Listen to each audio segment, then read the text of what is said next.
Pablo Quintero, trasladando la primera hora a la segunda. Gracias, Pablo, por estar aquí, politólogo, consultor de Law Consultancy.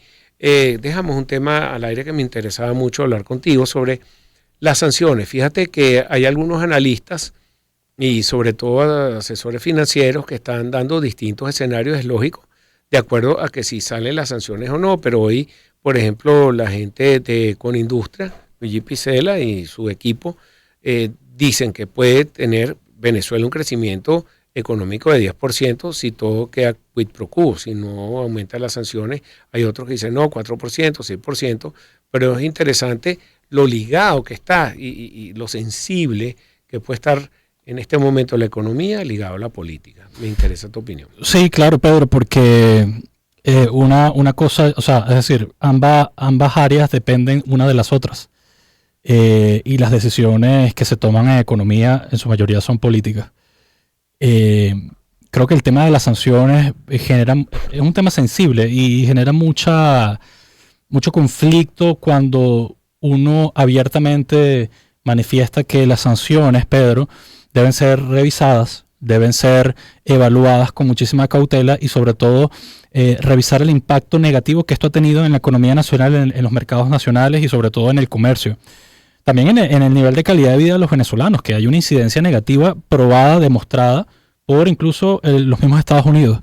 Yo creo que las sanciones, Pedro, deben de alguna manera deben revisarse al punto de sustituirlas por otros mecanismos de presión, como algunos actores políticos lo llaman. Considero que en un proceso electoral venezolano, donde el candidato presidencial necesita de alguna manera hablar en positivo, demostrar ciertas realidades, yo creo que es contraproducente ir a ofertar sanciones, ir a un meeting y decir, bueno, Venezuela tiene que estar sancionada por esto y por esto, porque al final el impacto negativo de esto no va a la élite política gobernante, sino va en la ciudadanía, se traduce en pérdidas incluso dentro de la industria petrolera, dentro de los mercados, es decir, genera más estancamiento. En los empresarios, en los empresarios. Entonces, el empleo. Yo creo que cualquier propuesta de cambio no puede tener como daños colaterales la gente. Es decir, el daño colateral no puede ser el venezolano, el ciudadano de a pie. Considero también que esto es un poco, diríamos, obsoleto. Son medidas obsoletas por parte de la política exterior norteamericana, donde ya la historia, Pedro, comparada nos ha demostrado, no voy a hablar de los ejemplos porque es bien sabido por muchos que las sanciones son bien aprovechadas por muchísimos gobiernos para... La opacidad de las sanciones trae como consecuencia hacer negocios. Evidentemente, si tú estás en una posición de poder, tú necesitas esquivar las sanciones para generar recursos, para obtener recursos. Mecanismos, los tiene. Pero es un tema de supervivencia del Estado, del gobierno. Perdón, pero es a veces contraproducente. Fíjate lo que pasó en Venezuela con todos estos grupos que se fueron a los bitcoins y tal, y ese grupo desapareció, no sabemos ni qué pasó y qué pasó con ese dinero. Ahorita ojalá que tuvieran esos bitcoins para ver cómo crecieron, porque tienen un nuevo récord, pero los obligan a hacer negocios por donde no es. Sí, bueno, como te estoy diciendo, Pedro, las sanciones deberían revisarse, por supuesto, y debería de también ser de alguna manera sustituido por otros mecanismos de presión que contemplan otro tipo de diplomacia. Pero lo que te iba a decir era que en la historia contemporánea se ha demostrado que las sanciones no generan transiciones políticas, no generan cambios de gobierno. Exacto. Pero hay otro tema, Pedro, las sanciones deben ser temporales.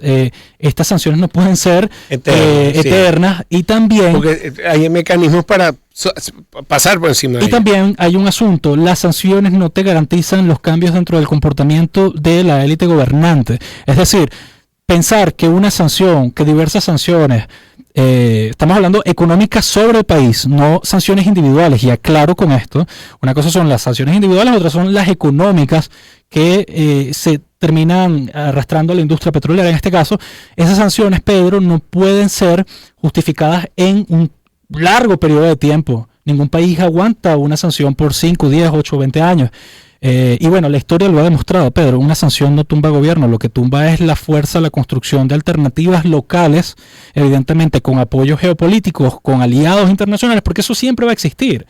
O sea, me parece bien positivo que la oposición tenga aliados internacionales, así como el gobierno tiene aliados geopolíticos que forman parte de su política exterior. En este caso, Irán, China, Rusia, etcétera. Lo que sí me parece grave, Pedro, es actores políticos nacionales exigiendo al día de hoy más sanciones sobre el país, cuando ya se ha demostrado que esto le genera mucho sufrimiento a la gente. Esto sin dejar a un lado quién es el origen de la crisis. La crisis no nació con las sanciones. ¿Quiénes son los responsables de la crisis? ¿Quiénes estuvieron al mando de las decisiones económicas de Venezuela? Con muchísimos desaciertos. Ya se sabe que fue el gobierno. Pero al día de hoy es inaceptable, Pedro, que actores políticos en suelo venezolano, y hay algunos que también están en Madrid, en Miami, exigiendo más sanciones como mecanismo, como vía para el cambio, cuando está demostrado por el mismo gobierno de los Estados Unidos que esto ha generado pérdidas económicas y que no han sido suficientes para generar una salida del gobierno del poder. Sí, una transición democrática. ¿Cómo fue que lo calificaste? Una transición política, pero que tampoco política. Y no me quiero meter en este terreno porque hablaríamos muchísimo, no, sí, pero en Venezuela tranquilo. Tampoco están dadas las condiciones para una transición política. Pero también hay actores políticos que están yendo en este momento, basado en su poder, en ir en contra de todos los factores de poder. Factores como dueños de medios, de ir en contra de, más bien buscar alianzas, porque toda esa gente está a favor de un cambio político y apoyando esas candidaturas, pero yo no sé qué puede ser, qué puede ayudar a ir en contra de los factores de poder. Mira, hay una palabra en Venezuela que seguramente conoce, que se llama cogollo. Uno tiene que formar cogollo. Hay muchos presidentes que han llegado no solamente aquí, sino en distintas partes del mundo buscando gente que te apoye y buscando, en vez de ir en contra de todo el mundo, ir a favor de todo el mundo. Pedro, una reflexión sobre ese tema. La política reaccionaria, la política del estómago visceral, pudiera tal vez ayudarte en cierto momento coyuntural. Que te puede subir. Te puede subir. Es normal en una campaña electoral que los candidatos suelen elevar el tono, atacar los ataques hacia un sector o el otro. Lo que no puede convertirse en una regla es pensar o atacar a actores dentro de un sistema que lamentablemente muestran una realidad que muchos no quieren asumir, que es el tema de una sustitución, que es el tema de elegir un candidato, que es el tema de la inhabilitación.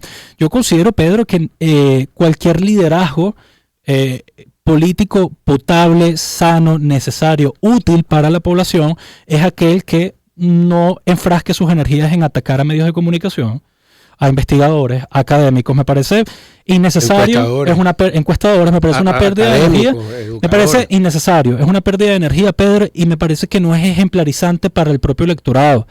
El líder político tiene que más bien no debe dejarse arrastrar. Hay que ser conciliatorio. Hay que ser conciliatorio, pero también lo otro, Pedro, si tú estás aspirando a la presidencia de la República, tú tienes que tener la conciliación y la moderación como punto de partida, porque tú vas a encontrarte con un país que no es absolutamente conciliatorio y un país dividido, polarizado, con muchísima gente que piensa distinto a ti. Entonces, si tú estás en una posición de poder y piensas que tú siempre vas a tener la razón, que tú siempre, vas a estar por encima del resto, yo creo que partes de una premisa totalmente negativa, porque lo que requiere el país de hoy es un liderazgo comprometido, un liderazgo que sume de un lado y del otro, un liderazgo que le hable a los chavistas también, a los militares, a esas personas que reciben el CLAP, a esas personas que apoyaron el gobierno o que lo siguen apoyando, a esas personas que de alguna manera, se sienten cansadas de un lado y del otro, a esas personas incluso, Pedro, que al día de hoy tienen miedo de ver otra vez más adelante la misma película. Y cuando me refiero a la política no voy a entrar en detalles sobre la película que está ahorita en las redes sociales disputándose y debatiéndose. No soy experto en cine ni quiero hablar de eso en este momento, pero me parece que un llamado de reflexión para el sector político es trabajar en otras emociones y no seguirle llevando un poco de negatividad a los venezolanos, porque lo que quiere el día de hoy la gente de los políticos es un liderazgo que lo haga conciliatorio, pero que más que todo que lo logre entusiasmar por lo político. Entonces yo creo que nadie está dispuesto a repetir las mismas películas con los mismos protagonistas. Sin descalificar a los factores de poder. Sin descalificar a los factores de poder. Yo creo que la gente quiere, escuchar, quiere un liderazgo honesto, por supuesto. Un liderazgo que te diga, soy opositor, lo asumo como tal, pero quiero esto para el país sin generarte daños a ti, con el tema de las sanciones, con el tema de algunos discursos que de alguna forma son, como te digo, innecesarios cuando se atacan actores que son valiosos para cualquier cambio. Estamos hablando de las encuestadoras, los medios de comunicación y otras ventanas. Pero yo creo que un líder no debe cerrar ventanas. Un líder debe hacer todo lo contrario. Puede haber crítica, sí, claro, porque la crítica y disentir es necesario, el debate es necesario, pero eso no debes transformarlo en una trinchera, porque al final tú necesitas de todos para ganar una elección. Un partido de gobierno único, con tanta fuerza, con tantos recursos y con tanto poder, no va a salir solamente por una organización política de la oposición. Se necesitan de todos los sectores. Es una plataforma ya la unitaria, pero conciliar a todos los demás. Que no es fácil, sabemos que no es fácil, es un gran desafío porque tienes que batallar con múltiples personalidades, estrategias, cogollos, liderazgos que, mira, factores de poder, liderazgos eternizados además, pero, oye, tienes que ejercer el liderazgo, tienes que ser más pedagógico en eso y tratar, importante, Pedro, hablarle al oficialista también. También. Tener algún tipo de encuentro. Gracias, Pablo. No por eso lo hace, pero tenemos que sobrevivir y el país está ahí. Y es importante. Y el crecimiento económico. Pablo Quintero, excelente entrevista. Muchas gracias. Politólogo, consultor de Log P&S Consultancy. Gracias por estar aquí. A ti, Pedro. 6:20.